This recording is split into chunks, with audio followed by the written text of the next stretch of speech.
Hi, I'm Daphne Richards. Our question this week comes from viewer Monty Copeland, who spotted a white bluebonnet among his blue ones and wondered about how that happens. That's a great question. With all the attention given to genetically modified plants these days, it's easy to forget that there is more than one way that we end up with genetic variants within species.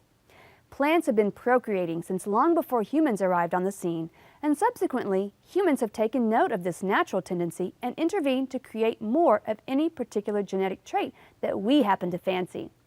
We all remember from school how offspring get half their genes from each parent, and this white Lupinus texensis is no different.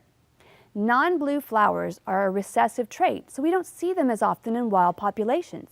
The sea of blue along a roadside dominates our eyes. Now let's get back to man-made manipulation of those colors.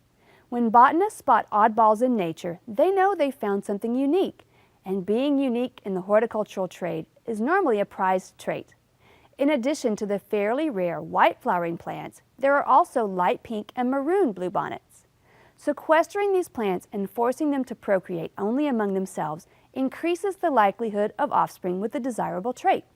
Of course, when enterprising Aggies discovered the maroon variant, they set about creating more of them and making them available to the public, leading to a cultivar of bluebonnet named Texas Maroon. But in your landscape, as by the roadside, those non-blue variants are fleeting, since cross-pollination is nature's way of ensuring genetic diversity.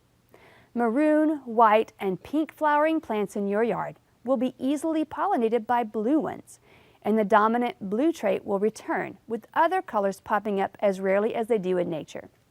This, of course, brings to mind the sensational story from a few years ago when a few maroon bluebonnets popped up among the native blue ones on the UT campus, prompting many Longhorns to suspect foul play.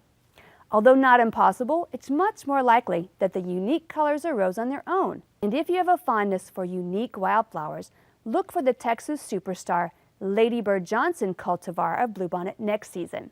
It's a deep, vibrant blue. Our plant this week is Gaura, also known as whirling butterflies, since the blooms look like butterflies. Gaura prefers full sun and well-drained soil that's been amended with organic matter.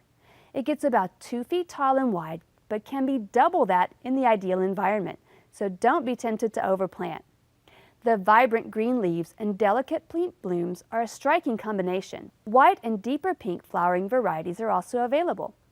Gaura is a wildflower in some areas and needs very little care to survive and thrive, making it a great choice for busy gardeners that may not have a lot of time for maintenance.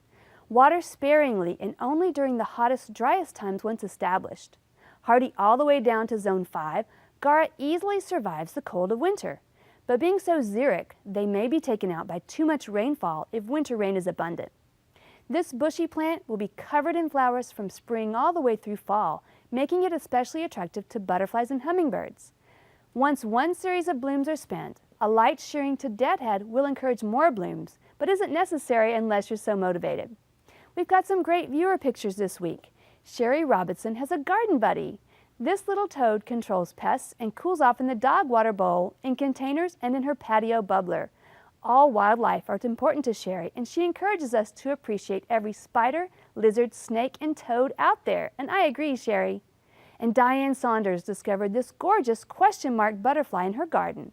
Their larval food includes the leaves of elm and hackberry trees, and adults love rotting fruit, tree sap, and dung. We'd love to hear from you, so visit klru.org/ctg to send us your questions, pictures, and videos.